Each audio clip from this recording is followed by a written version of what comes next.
Olá, gente! Hoje nós vamos falar sobre transtorno opositor desafiante, o TOD, um transtorno que vem afetando muitas crianças de 4 a 6 anos e que por muitas vezes acaba não sendo diagnosticado por ser interpretado apenas como um simples mau comportamento. E quem vai falar com a gente sobre isso é a psicóloga Marili Fortunato, professora da Faculdade Anhanguera de Piracicaba. Ela vai explicar como esse transtorno pode ser diagnosticado e como prevenir para que não se torne algo mais grave no futuro.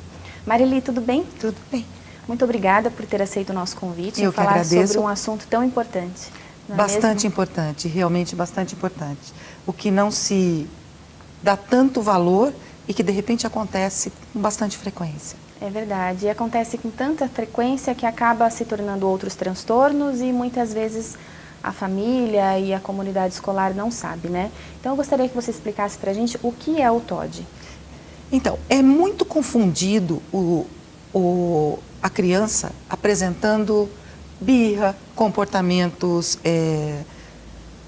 de não querer nada que você faça, e se jogar no chão, e você pede para fazer uma coisa e ele faz outra, mas isso faz parte do próprio desenvolvimento dele. Então, até por volta dos seus 3 anos e pouquinho, a gente percebe que isso é uma consequência natural da vida. A partir dessa época, quando a gente começa a perceber que existe uma constância muito grande relacionada a esses comportamentos que não deixaram de sair de lado, porque ela já passou da fase daquilo, automaticamente tem que se perceber quantas vezes acontece, de que maneira acontece, qual a frequência disso tudo. É aí que começa a preocupar a família, começa a preocupar normalmente a questão da escola e começa a se perceber.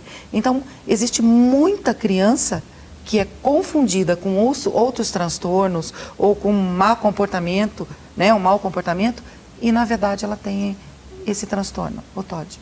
É muito interessante e muito importante que as pessoas de verdade prestem atenção no desenvolvimento, no desenrolar e acompanhar isso tudo.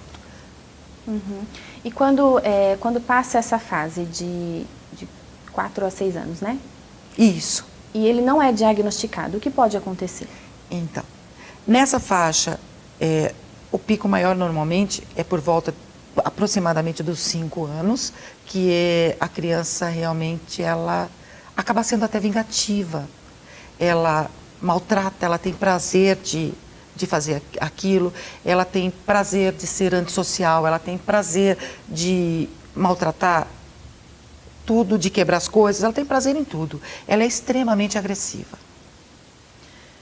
Alguns pais, por não conhecimento, acabam achando que isso é uma questão de eu trabalho o dia inteiro, ou de repente, nossa, meu filho está na escola, tem mais atividade, está ficando na mão de não sei quem, papapá, e acaba se confundindo com isso e tenta levar aquela história, né, arrastar. Aí compromete, porque a criança, quando ela não é diagnosticada e ela não é tratada a contento, ela precisa de uma terapia comportamental, ela precisa que seja trabalhado alguns processos de ansiedade, de comportamento pontualmente. A família também precisa disso. A escola precisa estar pronta para isso e receber orientações de como trabalhar, porque é muito difícil para um professor numa classe lotada, de repente, ter um aluno com esse tipo de coisa. De repente ele levanta e apronta o que ele quiser.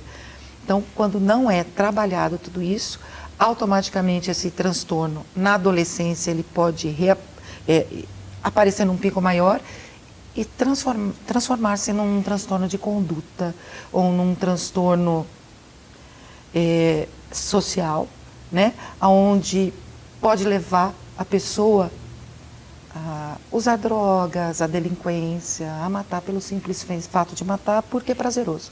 O que os pais devem fazer quando eles perceberem que os filhos estão tendo essas atitudes com mais frequência? Quando os pais começam a perceber que isso é uma constância, deve procurar ajuda, né?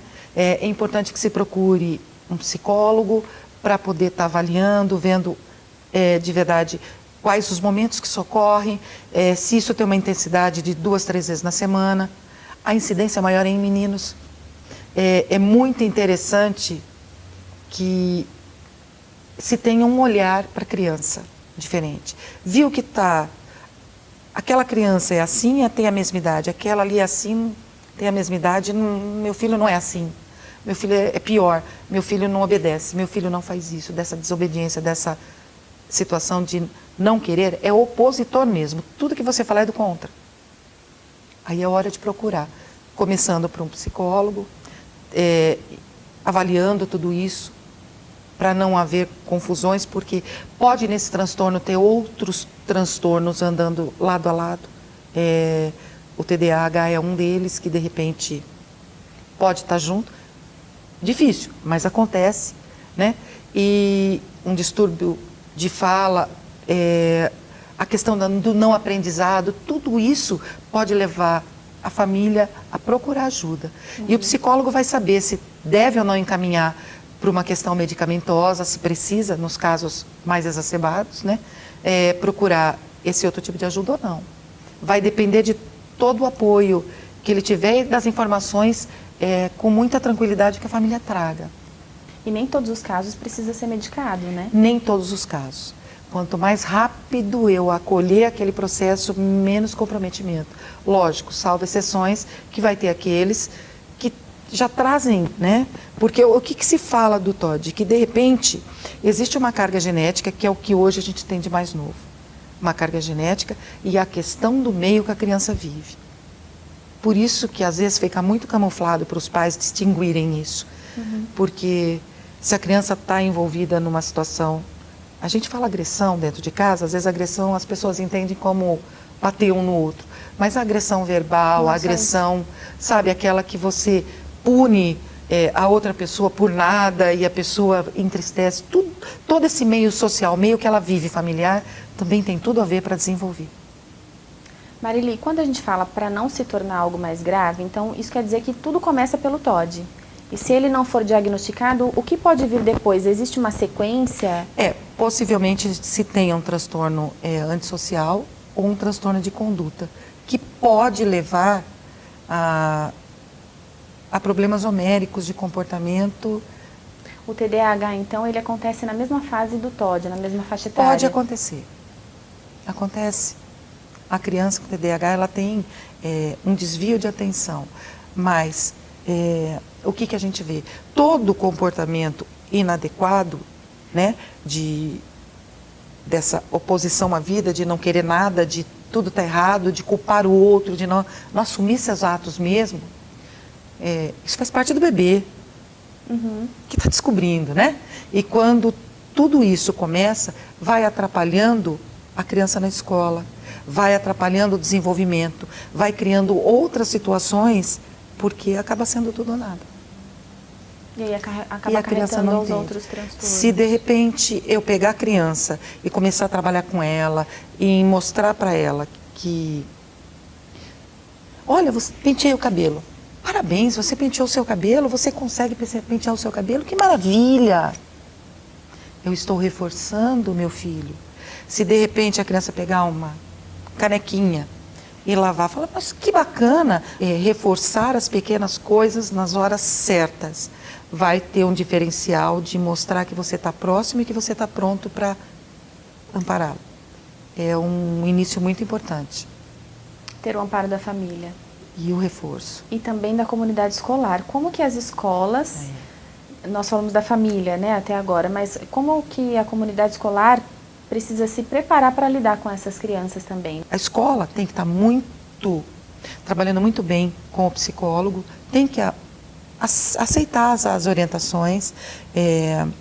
Uma das coisas que é muito importante para que se faça, sentar a criança num local que ela não fique exposta a muitas situações de angústia e estresse, perceber a criança, muitas vezes que está perdendo toda aquela paciência, pedir para que ele ajude, faça um trabalho assim muito direto. Aí é fácil? Não, porque tem outras, possivelmente 25, 30 crianças ali, ou se for numa educação infantil, 15, 20 crianças, né? Que pode acontecer de tudo. Então, a necessidade de se ter um contato e de se trabalhar a mesma linguagem, escola, família e ambiente que ele vive como um todo, é o diferencial.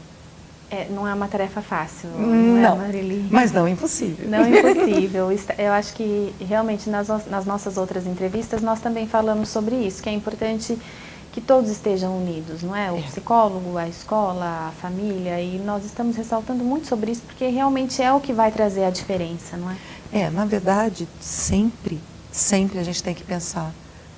Quando a gente pensa no ser humano, nós temos que pensar no conjunto que está ao redor dele, né?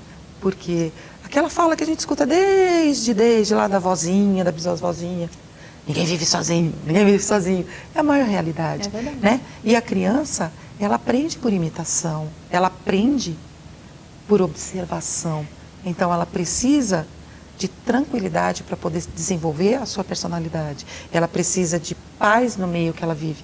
Ela precisa se sentir amparada, querida, desejada estar ali. Então, o meio social realmente é uma força muito grande que impulsiona ou para o bem ou para o mal. É verdade. Marili, a gente vai voltar a falar sobre isso aqui. Muito obrigada pela sua entrevista. Eu agradeço imensamente. Pessoal, muito obrigada. Espero que vocês tenham gostado. A gente vai falar mais sobre esse assunto aqui. Se ficou alguma dúvida, é só mandar para o e-mail contato@priscilasilva.jor.br. Obrigada e até a próxima semana.